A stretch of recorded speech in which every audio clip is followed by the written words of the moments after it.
कुठल्याही नवीन ठिकाणी शिफ्ट झालं ना, तर सर्वात मोठं टेन्शन असतं चांगला दूधवाला शोधायचं.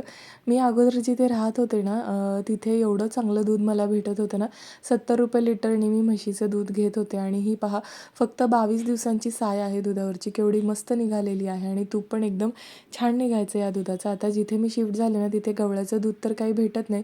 त्यामुळे मी खूप जास्त हे कंट्री डिलाईटच्या दुधाची ॲड पाहिली होती. त्यामुळे मी ठरवलं, चला ते दूध मागवून पाहूयात कसं आहे. थोडंसं महाग आहे हे आणि ते ना दुधासोबत हे असं टेस्टिंग किट पण देतात. तर म्हटलं चला पाहूयात टेस्ट करून की काय त्याचे रिझल्ट येतात. तसं तर मला माहितीच होतं रिझल्ट काय येणार आहे, कारण एवढ्या ते कॉन्फिडन्सनी हे किट सोबत देत आहेत म्हटल्यावरती त्यांनाही फुल कॉन्फिडन्स असणार ह्याचे रिझल्ट्स चांगलेच येणार म्हणून.